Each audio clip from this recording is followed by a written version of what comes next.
America is both an ideal and a place.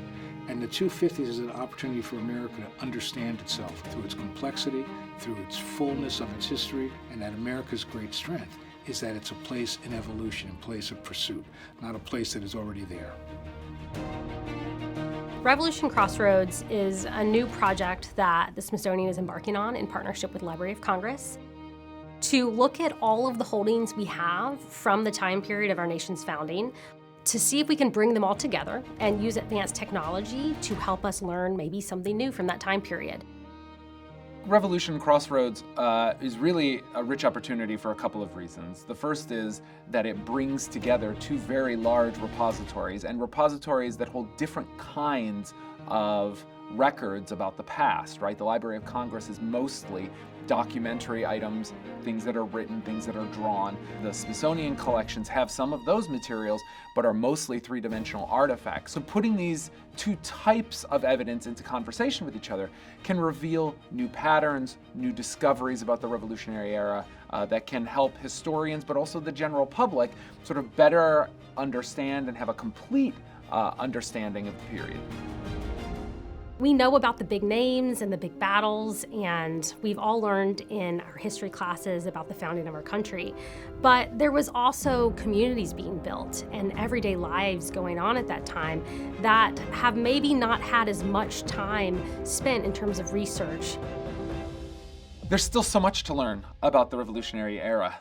There are casts of characters that still have to be uncovered, and AI allows us to do that because it allows us to find references and patterns across huge amounts of documentary and object evidence in ways that would take a historian a lifetime to do without those tools. This new set of technologies, AI, is just sort of the next iteration of kind of what we've always been doing. The AI, it's very data-driven, and that's what we have in libraries, archives, museums. But there's also, trade-offs. Historians are aware, because of our training, that AI can't counter the biases and perspectives that are embedded in the evidence. So we've got to bring that human awareness to the findings that AI brings us. And so for us, we're really focused on how can technology advance the work of our subject matter experts to enhance their work. Oh yeah, it's like right here. We believe it's very important to ensure everything that we're creating is actually open and available and accessible to the American public and beyond. In fact, all of the data sets that we're actually using for the project are freely available to anyone. They can actually access that same data set online and go on this journey with us. We'll be showing some of our experiments, and we'll be showing the outputs, and we'll also show when it's not working.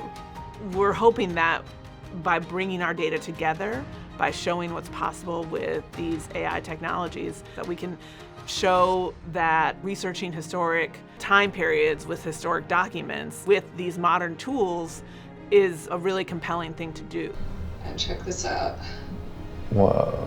What's exciting is its potential to open up a whole new field of vision and to link them together in ways that haven't been done before and on a scale that is so expansive that it really promises to transform our understanding of the era. The Smithsonian has always been that place where the public goes to understand itself, whether it's through history, culture, art, or science, utilizing the best new technologies, utilizing our expertise. What did you find? Here is another way to help America understand itself. And isn't that the greatest gift we can give to America?